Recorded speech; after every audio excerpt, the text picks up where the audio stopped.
मैं हिंदू धर्म में पैदा हुआ, लेकिन मैं एक हिंदू के रूप में नहीं मरूंगा। जी हाँ, ये विचार किसी और के नहीं बल्कि ये विचार थे डॉक्टर भीमराव अंबेडकर के, जिन्होंने अपना सारा जीवन दलितों के उत्थान में, दलितों के कल्याण में न्योछावर कर दिया था और जिन्हें दलितों का मसीहा कहा जाता है। स्वागत है आपका सिविक्स कॉर्नर में। आज का जो हमारा टॉपिक है वो है डॉक्टर भीमराव अंबेडकर के ऊपर। इससे पहले हम गांधी जी के ऊपर 2 वीडियो हम अपलोड कर चुके हैं। हालांकि अभी गांधी जी पूरी तरीके से, आपका जो गांधी जी का चैप्टर है वो ख़त्म नहीं हुआ है, क्योंकि लगातार गांधी जी ना हो, इसलिए आज मैं आपके लिए लेके आई थी बाबा साहेब अम्बेडकर के ऊपर एक इंट्रोडक्शन का वीडियो। तो इस वीडियो के माध्यम से जो एग्ज़ाम पॉइंट ऑफ व्यू से जो सवाल बनते हैं अम्बेडकर से, वो हमारे कंप्लीट हो जाएंगे इस वीडियो में ही। इसके बाद भीमराव अम्बेडकर के ऊपर एक और वीडियो आएगा जो कि भीमराव अम्बेडकर के राजनीतिक विचार होने वाले, कि क्या उनके पॉलिटिकल थॉट थे। तो बिना किसी देरी के हम अपना वीडियो शुरू करते हैं।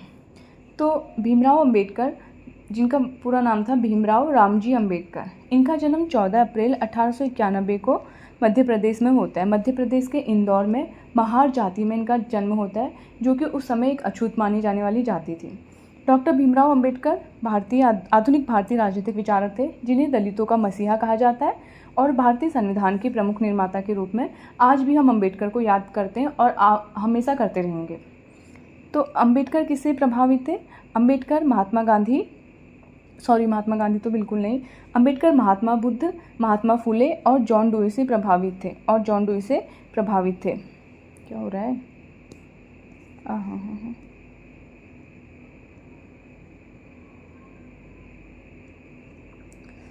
सॉरी, क्या दिक्कत आ गई है ये?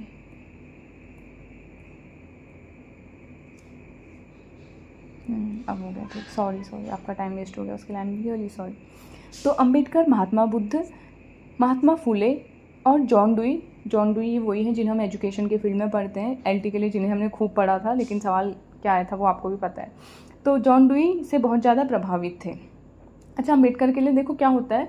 अम्बेडकर बचपन से ही, मतलब शुरुआत से ही किस तरीके का उन्होंने जीवन जिया आपको पता है। ये जब अगर आपने एनसीईआरटी पढ़ी है तो उसमें भी उनकी पूरी एक कहानी दे रखी है कि अछूत जाति का होने की वजह से, एक तो उन्हें क्लास में जब वो स्कूल जाते थे तो सबसे लास्ट में उनको बैठने दिया जाता था। लास्ट में मतलब एकदम गेट के पास में उनको बैठने दिया जाता था। उसके बाद क्या होता था कि पानी भी वो खुद नहीं पी सकते थे एक घड़े से निकाल के, बल्कि जो चौकीदार होता था, यानी कि जो पियोन था, वो उनको पानी देता था।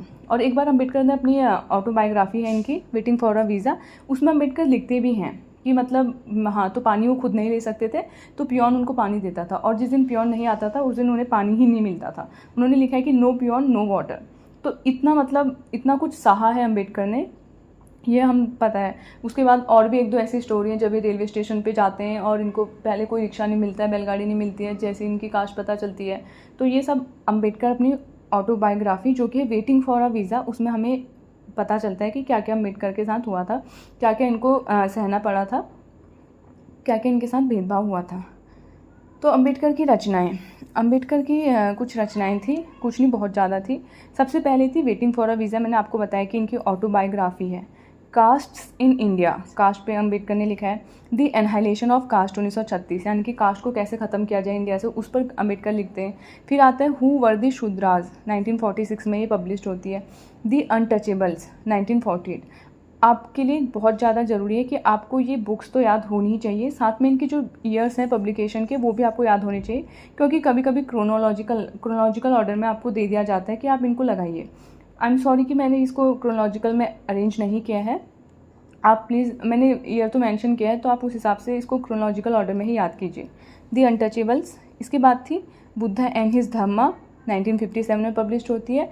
रिडल्स इन हिंदुज़म 1987 में, जो कि इनकी मृत्यु के बाद, बहुत बाद में पब्लिश होती है। बुद्धा और कार्ल मार्क्स 1956।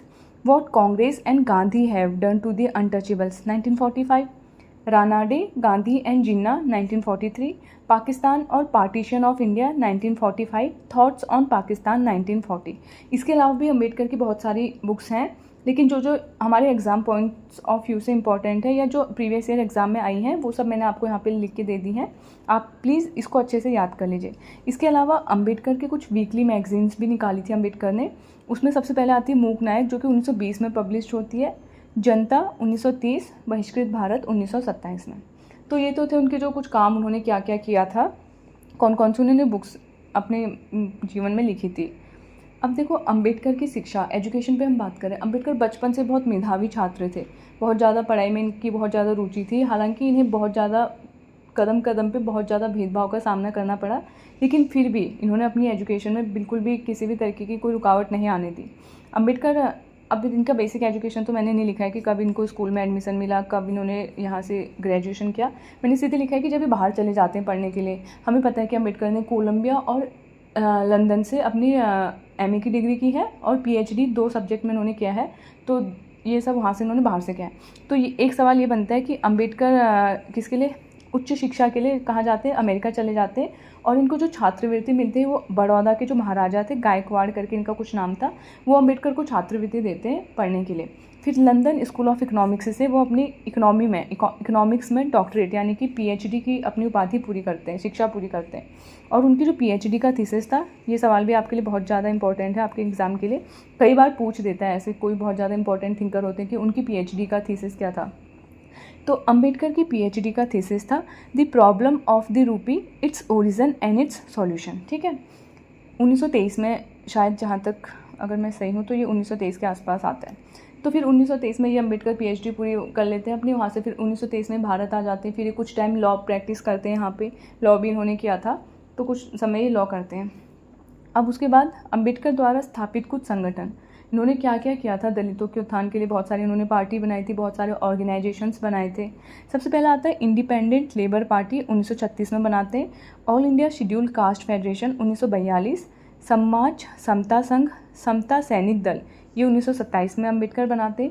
बहिष्कृत हितकारिणी सभा 1924, द रिपब्लिकन पार्टी, जो कि लेबर पार्टी का ही बाद में इनके जो फॉलोअर्स होते हैं वो इसको ये रिपब्लिकन पार्टी नाम दे देते हैं 1956 में। अब देखो, मैं जब अपने एग्ज़ाम मतलब पोस्ट ग्रेजुएशन में थी तो मेरे को हमेशा ये कन्फ्यूज़न हो जाता था, हरिजन सेवक संघ और मतलब ये हरिजन नाम से जो भी ऑर्गेनाइजेशन है, कभी कभी ऐसा लगता है कि अम्बेडकर का हो सकता है। आप एक बात याद रख लेना कि अम्बेडकर ने हरिजन वर्ड को कभी एक्सेप्ट नहीं किया था। हरिजन वर्ड किसका था? हरिजन वर्ड गांधी जी से, गांधी जी ने हरिजन नाम दिया था दलितों को। ठीक है, तो ये हरिजन वर्ड गांधी जी का है। अगर आपको भी इस तरीके का कन्फ्यूज़न होता है तो आप हमेशा याद रखना कि अम्बेडकर कभी भी हरिजन को एक्सेप्ट नहीं करते हैं शब्द को। तो वो इस तरीके का कोई भी न्यूज़पेपर या कोई भी उनकी बुक्स में आपको हरिजन नाम नहीं दिखेगा, तो आपका कन्फ्यूज़न दूर हो जाएगा। अगर हरिजन सेवक संघ या हरिजन से रिलेटेड कोई भी कुछ न्यूज़पेपर वगैरह या कुछ पूछते हैं तो वो गांधी जी का है, ये आपको याद रखना है। ये मुझे कन्फ्यूज़न होता था, तो अगर आपको भी होता है तो आपको भी ये हेल्प कर सकता है, आई होप। तो ठीक है, ये था। अब देखो अम्बेडकर ने के द्वारा सत्याग्रह किया गया। हम देखते हैं कि मतलब मैंने आपको बताया कि उनके साथ क्या क्या होता है। फिर वो बहुत टाइम तक मतलब अपना पूरा जीवन अम्बेडकर ने उसके बाद अस्पृश्यों के उत्थान के लिए लगा देते हैं। अस्पृश्य मानी जाति वाली जातियों के लिए, उनके उत्थान के लिए अम्बेडकर अपना पूरा जीवन लगा देते हैं। 20 मार्च 1927 को अम्बेडकर महात सत्याग्रह करते हैं। महात सत्याग्रह क्या था कि हमें पता है कि जो पब्लिक प्लेसेस होते हैं, पब्लिक टेम्पल्स होते हैं, पब्लिक जो कुआं होता है पानी का, सार्वजनिक कुएं होते हैं, वहाँ से दलितों को पानी पीने नहीं दिया जाता था। ठीक है, तो अम्बेडकर ने इसका बहुत ज़्यादा विरोध किया। उन्होंने सत्याग्रह किया, बहुत सारे लोगों को लेके गए और उन्होंने फिर उस कुएं से निकाल के पानी पी लिया था। ये 14 टैंक इसको बोलते हैं। ठीक है, तो इसको पानी पी लिया था। तो इसके बाद क्या होता है कि जो उच्च वर्ण थे यानी कि जो सवर्ण जाति थी, वो लोग क्या करते हैं, पूरे काऊ डंग से यानी कि गोबर से पूरे उस कुएं को पूरा साफ़ करते हैं, उसका जितना पानी था उसको निकाल देते हैं। उसके बाद फिर वो लोग कहते हैं कि हाँ अब ये पानी हमारे पीने लायक है। इस तरीके का भेदभाव अम्बेडकर ने सहा है। उसके बाद हिंदू मंदिरों में भी प्रवेश नहीं मिलता था, आपको पता है, तो उसके लिए भी अम्बेडकर मंदिर प्रवेश सत्याग्रह आयोजित करते हैं, अस्पृश्य लोगों को उनके अधिकार दिलाने के लिए मंदिरों में। ठीक है, क्योंकि ये इंट्रोडक्शन है, मैंने आपको बताया, इसके आगे ये बस एक बेसिक इंट्रोडक्शन है अम्बेडकर के ऊपर, क्या क्या अम्बेडकर से रिलेटेड है, क्या क्या पूछ सकता है। इसको आप वीडियो से कंफ्यूज मत करना कि उनके थॉट तो हैं ही नहीं इसमें, थॉट उनके बाद में आएंगे। लेकिन इससे पहले, क्योंकि मैंने आपको बताया कि गांधी जी हम पढ़ें 2-3 दिन से, तो वो थोड़ा बोरिंग सा ना हो, इसलिए मैंने अम्बेडकर का एक बेसिक इंट्रोडक्शन यहाँ पे रख दिया है। इसके बाद जो वीडियो आएगा वो गांधी जी पे ही आएगा। उनके 2 चैप्टर भी और रहते हैं गांधी जी के। गांधी जी का सर्वोदय का हमारा एक चैप्टर है। उसके बाद गांधी जी के ऊपर बहुत सारी बुक्स लिखी हैं, वो हमारे एग्ज़ाम में पूछ सकता है। जैसे अभी आपने देखा कि अम्बेडकर ने भी लिखी थी, रानाडे गांधी करके। अम्बेडकर की यहाँ पे देखो, ये बुक्स थी अम्बेडकर की भी, Ranade, Gandhi and Jinnah and what Congress and Gandhi has done to the untouchables. इसी तरीके की गांधी के ऊपर बहुत सारी बुक्स हैं, तो वो एक वीडियो उस पर भी आएगा। तो एक वीडियो, 2 वीडियो और गांधी जी पे आएंगे, एक वीडियो अम्बेडकर पे आएगा। फिर हमारा ये जो इंडियन पॉलिटिकल थॉट है वो ख़त्म हो जाएगा, फिर हम वेस्टर्न प्लेटो से अपना चालू कर देंगे, ठीक है। मैं बहुत तेज़ तो नहीं बोली हूँ ना, आप प्लीज़ मुझे कमेंट में बताइए कि आप क्या चाहते हैं, कैसे क्लासेस चाहते हैं। थोड़ा मैं डेली तो नहीं कर पा रही हूँ, उसके लिए I am sorry, but I will try कि मैं रोज़ क्लासेस लाऊँ, कम से कम एक दिन छोड़ के तो ले आऊँ, ताकि अप्रैल मई जून तक भी अगर हमारा मेंस का पेपर होता है इसका जून जुलाई तक, तो हमारा सिलेबस एटलीस्ट 90% 80% हो जाए कंप्लीट।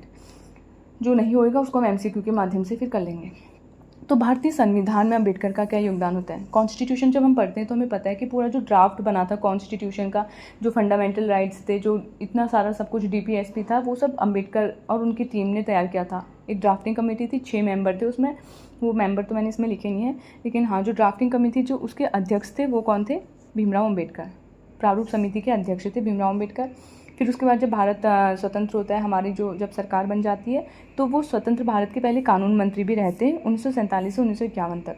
लेकिन क्या होता है कि 5 फरवरी 1951 को हिंदू कोड बिल संसद में पेश किया जाता है, फिर जिसके असफल हो जाने पर 27 सितंबर 1951 को अम्बेडकर नेहरू मंत्रिमंडल से अपना इस्तीफा दे देते हैं या त्यागपत्र दे देते हैं, क्योंकि हिंदू कोड बिल पेश नहीं हो पाता है, इस पर सहमति नहीं बन पाती है, तो अम्बेडकर फिर इस्तीफा दे देते हैं। अम्बेडकर ने ना जितना काम दलितों के उत्थान के लिए किया, उतना ही उन्होंने महिलाओं के लिए भी किया है। ये हम जब अम्बेडकर के आइडियाज़ पढ़ेंगे, महिलाओं के लिए उन्होंने बहुत ज़्यादा काम किया है। इसके अलावा आदिवासियों के लिए भी अम्बेडकर ने बहुत सारे काम किए हैं। ये जब हम आगे अम्बेडकर के पॉलिटिकल थॉट पढ़ेंगे तो वहाँ पे आएगा। इसके अलावा फिर कुछ कॉन्स्टिट्यूशन या फ्रीडम मूवमेंट से अम्बेडकर के सवाल बनते हैं कि तीनों गोलमेज सम्मेलनों में अम्बेडकर ने भाग लिया था, जो कि राउंड टेबल कॉन्फ्रेंस कहाँ हुई थी, आपको मुझे बताना है कौन सी ईयर में हुई थी, और कांग्रेस ने कौन से सेशन में इसके भाग लिया था, ये भी आप मुझे कमेंट में बताएंगे। कमेंट के आपने एक भी सवाल अभी तक नहीं बताया है। मैंने इससे पहले भी वीर सावरकर वाले में भी एक आपको सवाल दिया था, इसके बाद मैंने गांधी जी वाले में भी शायद आपको एक सवाल दिया था, आपने अभी तक किसी का आंसर नहीं दिया है। इस बार आपको आंसर ज़रूर देना है। 1932 में पूना पैक्ट पर सिग्नेचर होता है। अभी पूना पैक्ट की क्या स्टोरी है कि सांप्रदायिक घोषणा पत्र आ जाता है, ठीक है, सांप्रदायिक अवार्ड, कम्युनल अवार्ड जिसको बोलते हैं, तो वो कम्युनल अवार्ड किसके लिए था, यानी कि दलितों के लिए कम्युनल, सेपरेट कम्युनल अवार्ड की बात की जाती है, सेपरेट इलेक्टोरेट की। जैसे 1909 में मॉर्ले मिंटो रिफॉर्म्स जब हम पढ़ते हैं तो वहाँ पे मुसलमानों के लिए सेपरेट इलेक्टोरेट था। इस तरीके से इसमें 1932 में जब अम्बेडकर तीनों कॉन्फ्रेंस में पार्ट लेते हैं तो ये विचार बनता है वहाँ पे कि ठीक है हम दलितों को भी सेपरेट इलेक्टोरेट देंगे। लेकिन गांधी जी इसके बिल्कुल अगेंस्ट थे। उनका कहना था कि अगर ऐसा हुआ, अगर दलितों के लिए भी अलग से सेपरेट इलेक्टोरेट हो जाएगा, फिर तो मतलब समाज बटा ही रह जाएगा, कभी एक होने के चांसेस पूरे ख़त्म हो जाएंगे। इस बात पे अम्बेडकर के साथ उनका मतलब बहुत दिन तक बहस होती है, एक डिबेट होती है। गांधी जी उसमें चल जाते हैं, फास्ट क्या बोलते हैं उसको, फास्ट अनटू डेथ बोलते हैं इसको, मतलब हिंदी में भूख हड़ताल पे चल जाते हैं। और मतलब जब तक भूख हड़ताल बोले तो हाँ, जब तक खाना, मतलब वो आप समझ होंगे ना मैं क्या कह रही हूँ, डेथ अनटू फास्ट है इसका मतलब इंग्लिश में। तो वो गांधी जी उस हड़ताल पे बैठ जाते हैं। उस समय गांधी जी यरबदा जेल में थे, ठीक है, पूना में, तो इसीलिए इसको पूना पैक्ट भी कहते हैं, पूना में साइन हुआ था। अब दूसरा सवाल आपका है कि पूना पैक्ट पर किसने सिग्नेचर किए थे, ठीक है, अम्बेडकर और गांधी के बीच हुआ था। आपको बताना है कि सिग्नेचर किस किस के थे इसमें। तो पूना पैक्ट, हाँ, तो मैं बता रही थी कि पूना पैक्ट क्या था। फिर बाद में गांधी जी और अम्बेडकर इस बात पर सहमति बन जाती है कि ठीक है सेपरेट इलेक्टोरेट तो नहीं, लेकिन हम कुछ सीट इनकी रिजर्वेशन इनको देंगे, कुछ लेजिस्लेटिव असेंबली में कुछ सीट इलेक्ट होंगी उनके लिए, जो कि पहले कुछ 70 के आसपास थी, बाद में बढ़कर 141 के आसपास, इतनी 141 और 147 के आसपास सीटें हो जाती हैं। तो गांधी जी देखते हैं कि यार इतना कुछ करने के बाद भी सेपरेट इलेक्टोरेट नहीं बना, मतलब नहीं मिल पाया। अम्बेडकर इससे बहुत दुखी हो जाते हैं, हालांकि वो फिर मान तो गए थे, लेकिन क्या होता है कि उनको पता चल गया था कि इतने लंबे टाइम से इतना उन्होंने कुछ किया। उन्होंने महात सत्याग्रह किया, उसके बाद भी वहाँ आपने देखा कि उन्होंने कैसे हिंदुओं ने फिर ना, मतलब अपर कास्ट के जो लोग थे उन्होंने फिर से पूरा उसको कावडंग से साफ़ किया, उस कुएं का जितना भी पानी था उसको सब फेंका। उसके बाद वो लोग उस पानी को अपने इस्तेमाल के लिए सही मानते हैं। फिर उसके बाद जब मंदिर सत्याग्रह होता है वहाँ पे भी अम्बेडकर मतलब समझ जाते हैं अपने बहुत लंबे अनुभव से। अम्बेडकर को ये विश्वास तो हो गया था कि हिंदू धर्म में रहकर अस्पृश्यता का निवारण तो बिल्कुल नहीं हो पाएगा और ना ही इनका उत्थान हो पाएगा। तो अम्बेडकर क्या करते हैं, तो 1935 से उनके दिमाग में ये ख्याल आने लग गया था कि उन्हें हिंदू धर्म को छोड़ना है। तो 1935 में नासिक में एक सम्मेलन था, उसमें अम्बेडकर घोषणा कर देते हैं कि मैं हिंदू के रूप में नहीं मरूंगा। अम्बेडकर कहते हैं कि मैं हिंदू धर्म में पैदा हुआ, वो तो मेरे हाथ में नहीं था, लेकिन मैं एक हिंदू के रूप में नहीं मरूंगा, ये बिल्कुल मेरे हाथ में है।